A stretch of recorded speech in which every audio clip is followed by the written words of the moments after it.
Hi, and welcome to another edition of Wake Up America with Kristina Lynn. I'm your host, and I'm here tonight, as always, to help you open your eyes and see the truth. Many things have changed in our world, and this is a show where you're going to get to talk to some of the experts.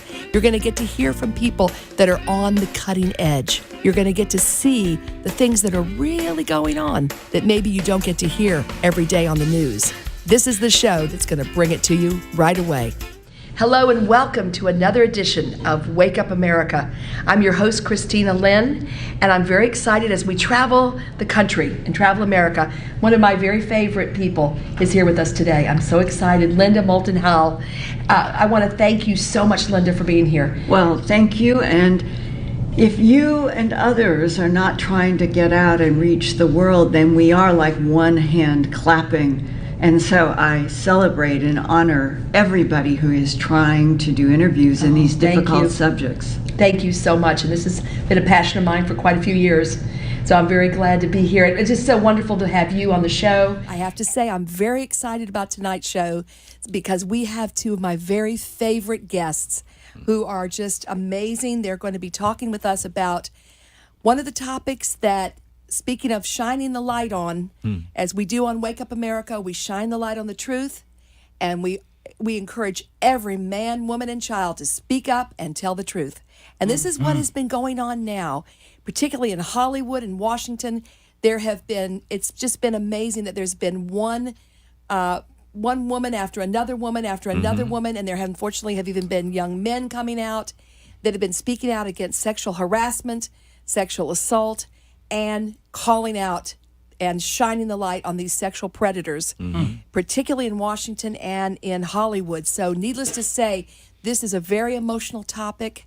I have to say myself that one of the early shows I did in my career back in the early 90s was with Matt Lauer in Boston. So I had quite a shock just recently regarding that, because when I knew Matt back in the 90s, he couldn't have been a nicer person. And again, you know, it was just like his co-host said, I had to agree with them. He was nothing but a gentleman to me.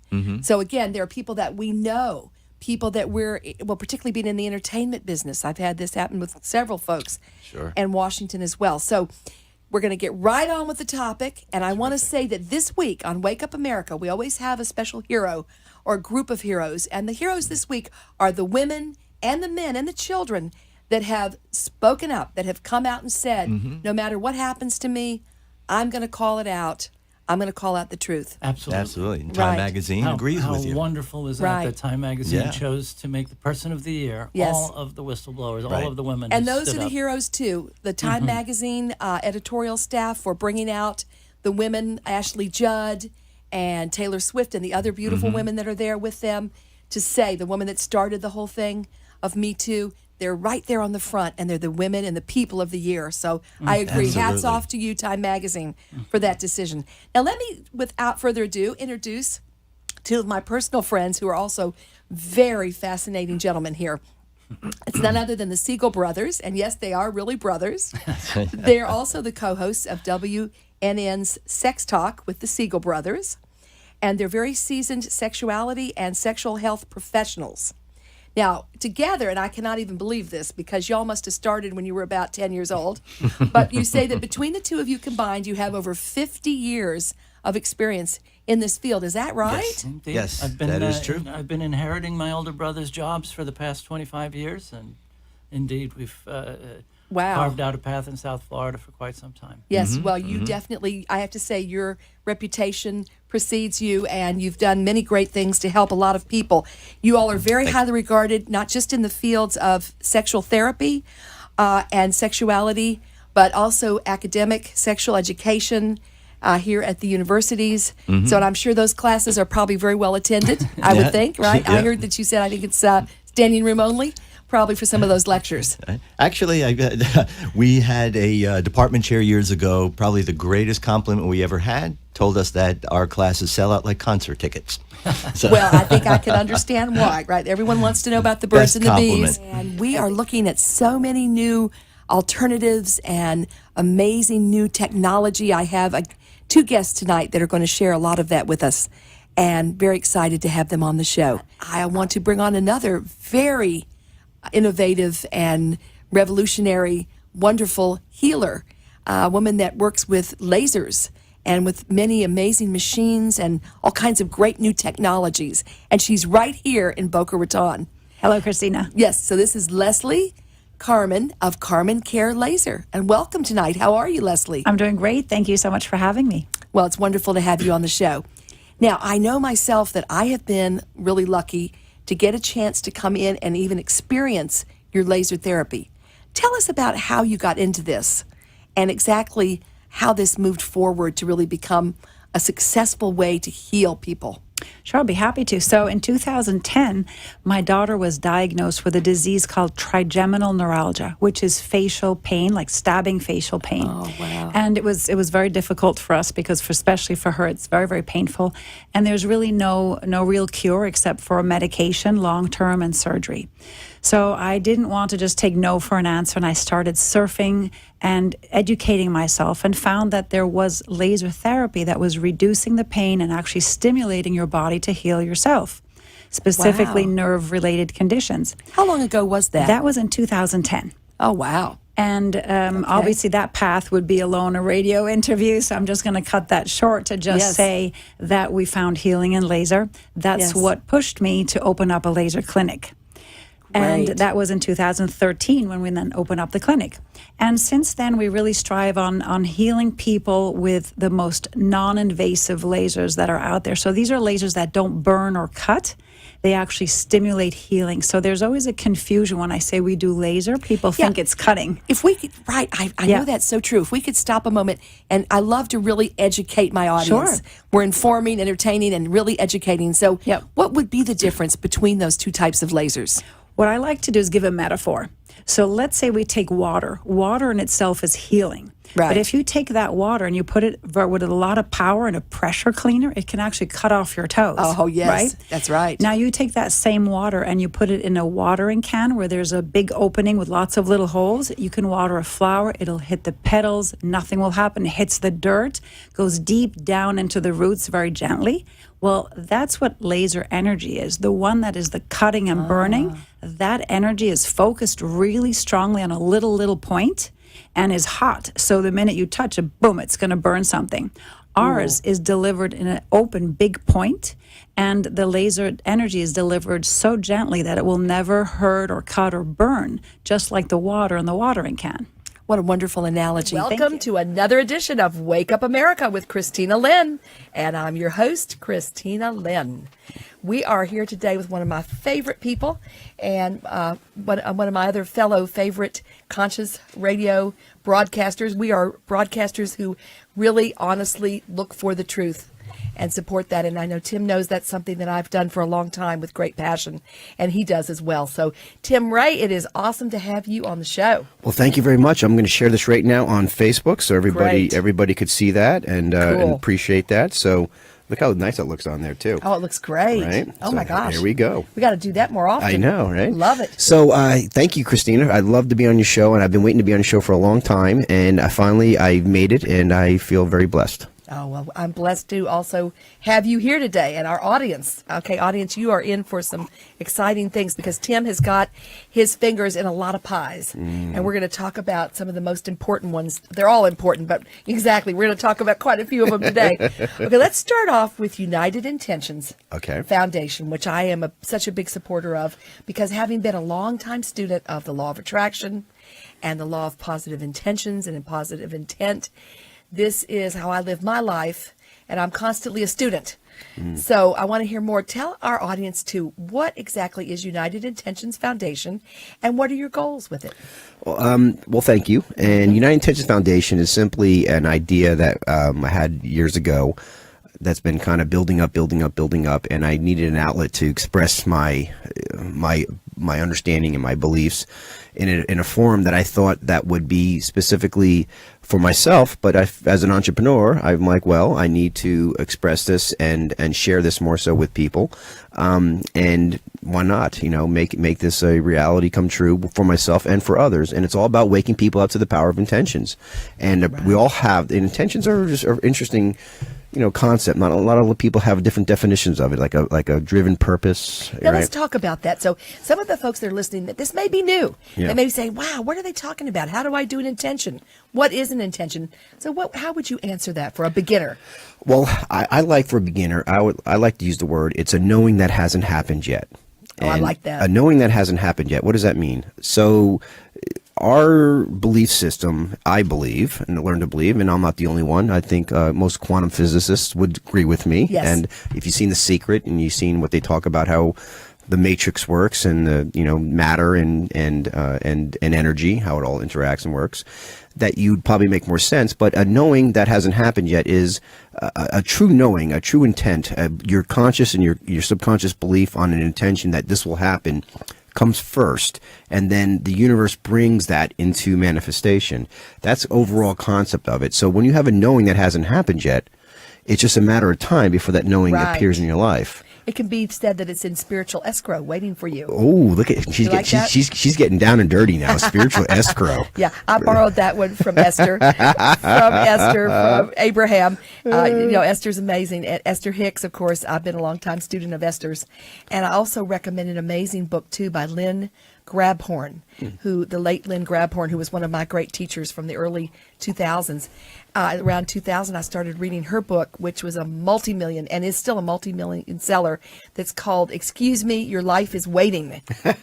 And yeah, it's awesome. It is so cool. Just the title alone, I recommend that to everybody if they haven't read it yet. But what's so cool also is that one thing I learned from The Secret, and also so much from Esther, is that it's also important to be in that feeling place. And she said, whenever you believe something and expect it, expect it to show up, believe it, it's going to happen. Yeah, I find, right? it seemed like The Secret left out part of The Secret, in my opinion, left out the subconscious aspect of it all, because it's easy to say, you believe it and you believe it. As long as you believe it, and then it's going to appear in your life. I mean, that sounds, it's part of the manifestation process, part of the law of attraction. Right.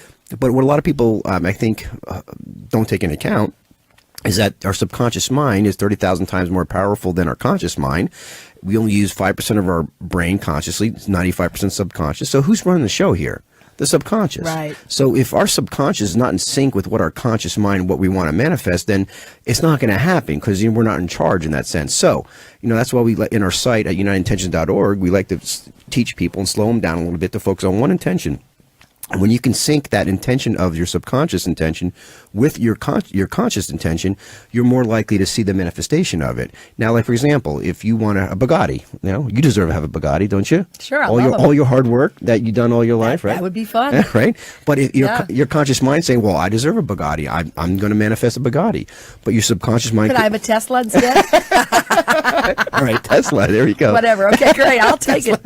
I'll take the Tesla. Where's my Tesla, little dummy? We got to bring him over here. I'll take a convertible. I'll take a convertible. Okay, convertible. There you go. Your conscious mind is saying, yes, I want to have this, right? But your subconscious mind is saying, well, are you kidding me, Kristina? You don't deserve that. You're not going to get that. You don't have the money for that. You don't have the time for that. Whatever it may be saying. So here it is. This more powerful part of your manifestation process is saying the opposite of what your conscious is saying. So how do we sync that? $1 million awesome. question there. Yes. Well, first of all, I'd recommend to read books like Dr. Joseph Dispenza, Dr. Bruce Lipton, who talk about creating a state of being where you can start syncing that into that. One of the things, the easiest thing to do, really, and it's free, go to our site, unitedintentions.org. Yeah. And where you learn and experiment with the law of attraction by creating, tracking, and manifesting intention. So it's three principles which we like to promote as much as possible. And Dr. Joe Dispenza talks about it. It's repetition, expectancy, and meaning. When you can put those three together in one, and you have this kind of perfect storm that where and everything created this way. In fact, that's how we create everything. Our state of mind. We create all the horrible things and all the great things through these three techniques. For example, and let me just focus on, give you a little example if you really want to know. Something negative, usually people are more likely, out of our 70,000 thoughts a day, the majority of them are repetitive negative. So we're used to negative. We're used to creating bad things in our life. We're used to manifesting that, right? That can happen. It's a common things that we're fearful of, like, oh no, I don't want anybody to bump my car in the parking lot. Boom, you just put it out there in the universe, right? So here, like an ulcer, like what creates an ulcer? We all know our thinking creates stress, worry creates ulcers, right? For the most part. Now, the actual thinking or the negative thinking, stinking thinking, doesn't actually create the ulcer, but it lowers your immune system, so the bad bacteria comes to your stomach line or wherever it may be and start tearing it apart. So say you end up, you heard that you're going to lose your job, and all of a sudden you're because why do you say that? Because your two of your friends just lost their job, and they say that you're next. So you're stressing out. You don't want to go to work because you don't want to talk to the boss. So you end up going to the hospital because you have an ulcer. You're in the hospital, right? And you're going, oh my God, oh my God. So what are you doing? You're saying over and over again, repeating, repetition. Oh my God, I'm going to lose my job. I'm going to lose my job. I'm going to lose my job. Throughout your day, you're thinking, I'm going to lose my job. Expectancy, because your two friends got fired. So now you're expecting to get fired. Right. And then meaning. What does it mean, meaning? Ooh. Meaning is that, okay, if I lose my job, I lose my house, I can't feed my kids, I lose my wife, or whatever the case may be. So you have this perfect storm going on of repeating, of expecting, and of putting this meaning to it of how important it is for this not to happen. And you end up with an ulcer and you're in the hospital. Oh, boy. Well, this is the irony of it all. This is how it's all just an illusion. Is here all of a sudden now you come back to, you go out of the hospital, you reluctantly go to work, and all of a sudden your boss comes and say, listen, I need to give you a raise because I had to let two other people go, and here's the promotion in a corner office. And you're like, whoa. With all the windows. With all the windows, yeah. So you're like, what just happened? I literally, my thinking, my intention put me in the hospital thinking something that wasn't even reality. It was just the opposite of it, actually. Yeah. How many times that happens to people on a given day? Not so much in that scenario, but on those little things. But the good news is this. That's easy to believe and understand, right? But imagine if you were able to do this in positive thinking.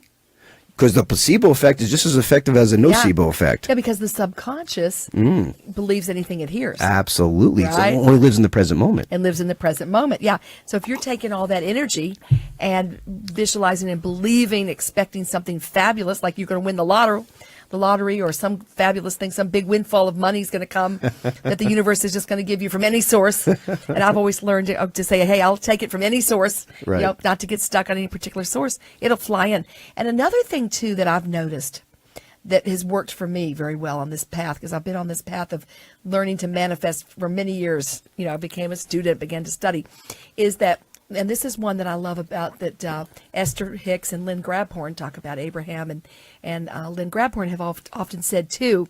She talks about having a valve. It's a high vibration to be happy, to feel good, to be in thanksgiving, appreciation, and gratitude. So when you're in those high vibrations, it's a high energy, and everything is energy. So when you're feeling good and happy, all these wonderful things, if you've ever noticed it, start just showing up in your life, See, that's the whole key. You hit on such an important part of the manifestation process, is connecting the dots. And that's what we teach a lot of kids, too, with our Imaginative program. When you could connect the dots, that thoughts come first, your reality or experience comes second, and then you're kind of getting it then. Most of us we grow up in a world where we think our reality creates our experiences, right? Right. Or our reality creates our thoughts and beliefs. And it's actually just the opposite, from my understanding, and also from my experiences, and from science supports it, right? Right. So here it is, our thoughts creates our experiences. And you connect the dot, and you start seeing little things like that appearing in your life based on your previous thought or feeling. Yes. That's when you start getting that empowerment. That's when you start realizing, oh my God, what if this is true? What if how I think, negatively or positively, starts attracting what I experience in my life? What if that is true? And it works. It's working. You can experiment. Yes, you can experiment that. Not only on our site, you can experiment in your own head and with people and experiences. I do it all the time. I do too. And and also then, if we don't realize, sometimes, like I remember one example Lynn would say, she said, if you have one little thing that gets you upset, like, oh wow, the pizza man brought me the wrong pizza. He brought one without mushrooms. He brought one without onions. I'm mad. And you just, all of a sudden, you're mad, you're angry. That's a lower vibration. It lowers your vibration, and all of a sudden, the next thing you know, the washing machine overflows. The next thing you know, you have something else crazy that happens. You got all flat tires. All these things will happen, and that's why she would say, find out what's going on and flip switch it to a happy feeling. Yes, and I think it has to be done. Lift your vibration. Yes. Right? and then it changes back to the good stuff. It seems simple, right? But I think we have to be careful too sometimes where we don't get caught up into this I call denial-based positive thinking, where a lot of times I don't want to think about that because I don't want to attract it in my life. Right. Often what that is being driven by or led by or a catalyst is fear.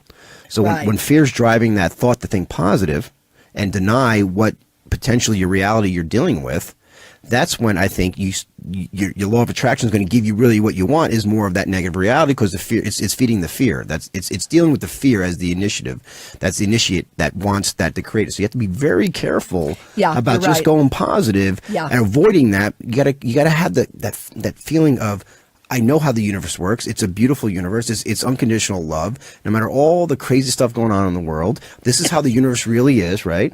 And and truly feel that and know that motivation is coming from love, not from fear. And when you are in that sync, that's exactly what you need to do. So I think that's it's interesting. So yeah, and I just want to say this. I just got a little drink of water. Okay, yeah, and here's the thing that I like too is that what I've learned too over this journey is to get to really know your real thoughts and your real feelings. Get in touch with your real feelings because you've got to be able to recognize self-honesty, a self-honest, real feeling, good feeling or a negative feeling. Am I just putting peanut butter over the bad one?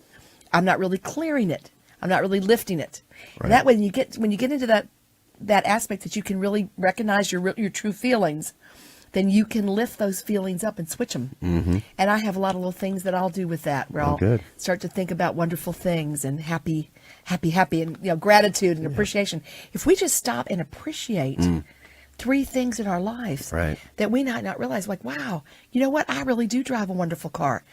Wow, I have these wonderful friends. And all of a sudden the Bugatti comes your way, right? Exactly. Putting you in that gratitude. Wow, it works. And the appreciation. I love it. Are you going to take us through break here? Yes, as a matter of fact, I sure am. And I'm appreciating this so much. We're going to be right back. So if you please stay tuned, I know you will, because we're going to be right back with a lot more of Tim Ray right here on Wake Up America with Kristina Lynn. We'll be right back. Hi, I'm Kristina Lynn, your host of Wake Up America with Kristina Lynn, right here on WNN Radio on Monday nights at 7:30 p.m. Be sure and tune in for cutting-edge guests and hot topics of the day. We're going to give you the real news and what's really going on. So be sure again and tune in to Wake Up America with Kristina Lynn, right here Monday nights, 7:30 p.m. on WNN. We are back. I'm more of a person that would like to manifest. And of course, I'm Kristina Lynn. We're back on Wake Up America with Tim Ray, the United Intentions Foundation. He is the creator and originator of this amazing foundation. And as a matter of fact, I want to talk a little bit more about the children's outreach and what you're doing with young people, because I just feel it is so cool.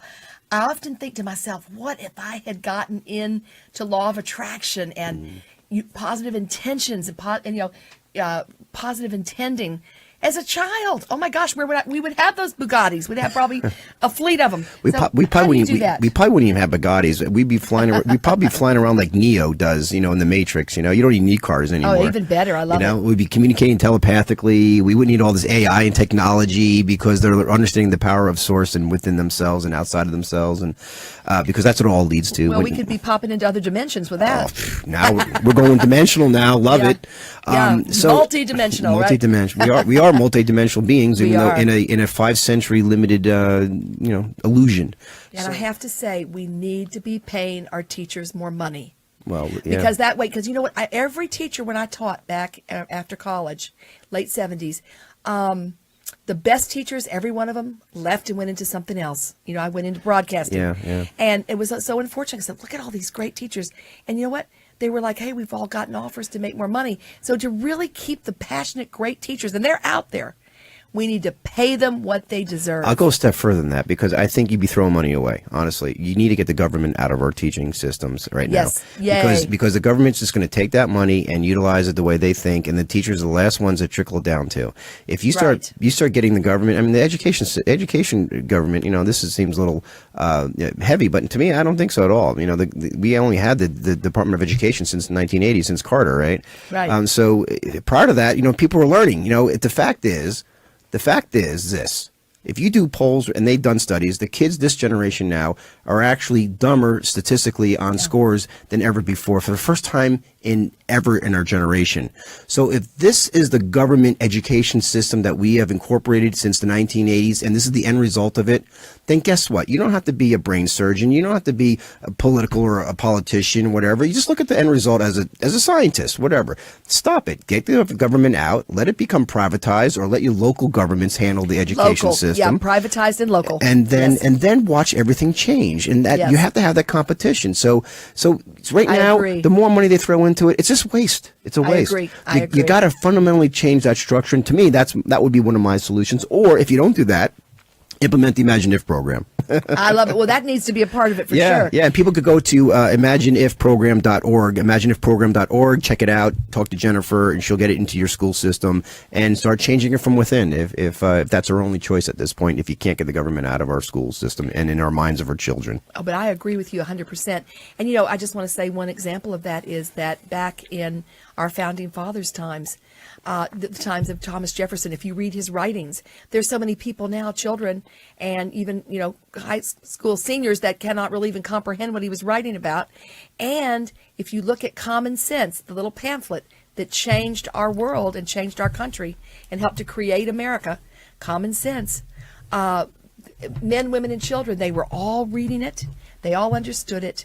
And unfortunately, nowadays, they did a little test on that, and 80-90% of even high school seniors could not comprehend and understand Common Sense. So we need to go local and privatize. I couldn't agree with you more. Common sense is not so common.